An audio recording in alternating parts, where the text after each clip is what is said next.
Kebon Agung, Imogiri, Bantul. Desa wisata ini menjanjikan wisata alam yang cukup edukatif.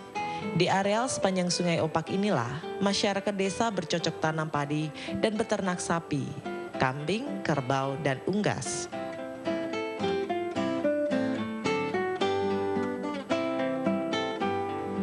Di desa ini, sebuah kelompok tani yang bernama Tani Madya belum lama mendapatkan penghargaan untuk usaha mereka mengembangkan beras organik.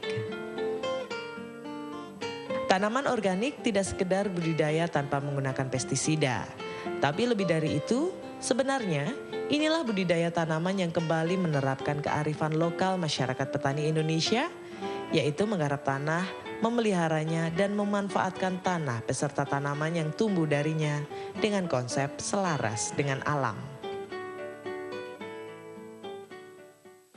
Hei, Kak Radya, minum dulu.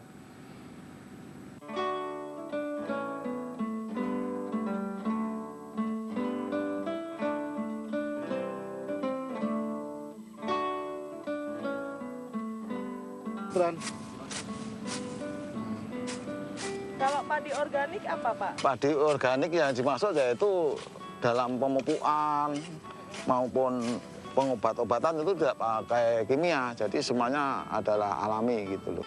Pupuk kandang, hijau-hijauan, dan juga ditambah dengan nutrisi, pupuk cair supaya hasilnya maksimal. Nah, kalau untuk hama memang dibuat hayati, nabati ya.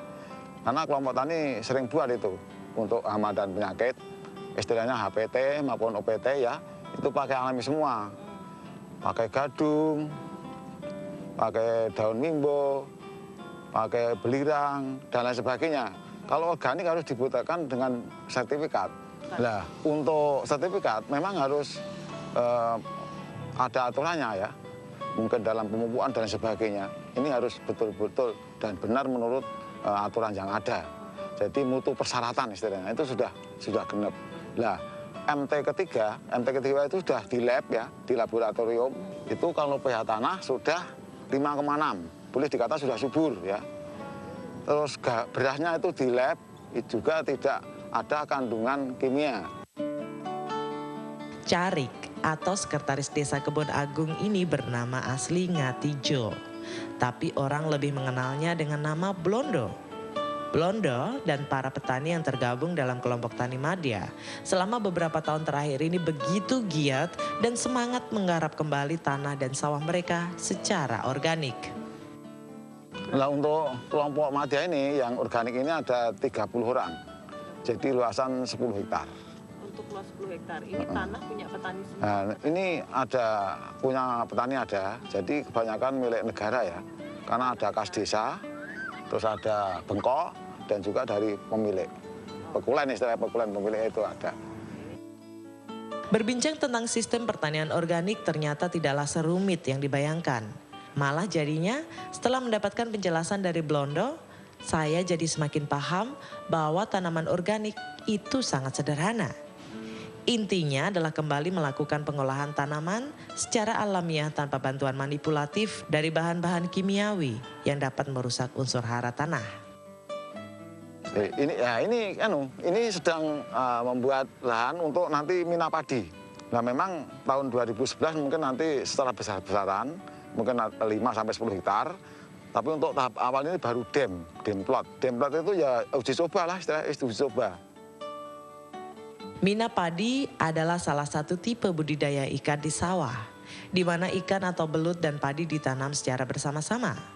Selain penghematan lahan, sistem ini memberikan keuntungan tambahan dibanding budidaya ikan jenis lain di kolam atau keramba. Nah, ini lahan calon mina padi ya. Ini. Jadi untuk dam nanti ini 4.000 meter bawah dan atas ini. Dan ini baru penyiapan lahan dibuat yang tengah ya, tengah ini harus rendah, terus yang samping tinggi. Masuknya bila mana diairi, ya, itu tidak langsung asat. Yang tengah, yang rendah itu ada air untuk hidup ikan tersebut. Areal persawahan yang bagus dijadikan mina padi adalah sawah dengan sistem irigasi. Karena pada sawah dengan sistem ini, tingkat kedalaman air terjaga serta memiliki ketersediaan air yang cukup setiap waktu. Selain itu, ikan dalam mina padi menjadi lebih tahan terhadap perubahan cuaca dan iklim. Kalau tidak salah nanti tombro. Karena tidak dipanen yang besar itu, Mbak.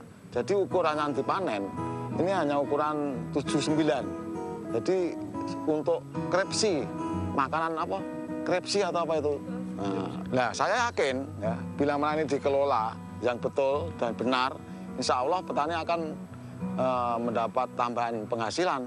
Karena di samping tanam panen padi juga panen ikan. Dan saya kira tidak mungkin nanti akan diganggu oleh hewan yang lain. Umpamanya regul ya, banyak kan regul makan ikan. Regul itu ya hama untuk makan ikan itu, regul. Lah berhubung hanya kecil-kecil, ukuran 79, tidak mungkin regul akan makan tersebut.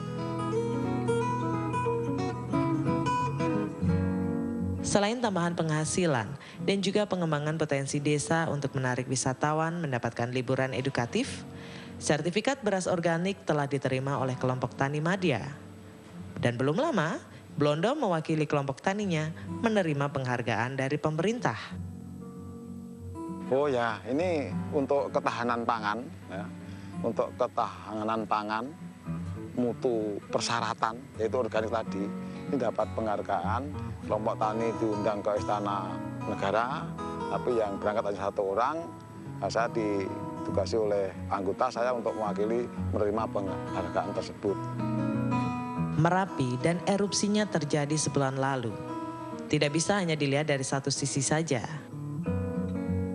Berhubung untuk wilayah Kebun Agung di sini, ini jauh dengan Merapi, ya dampaknya tidak begitu parah, Pak.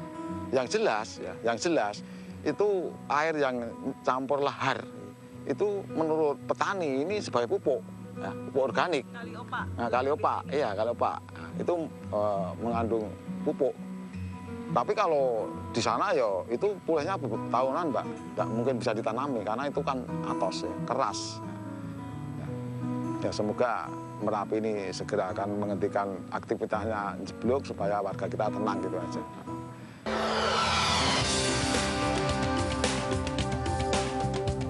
Di balik kearifan masyarakat yang memandang Merapi lebih banyak memberikan berkah ketimbang bencana, Elizabeth Inandiat, penulis sekaligus penyair warga negara Perancis ini menemukan hal lain tentang Merapi, Mbah Marijan, dan penduduk Kinarjo.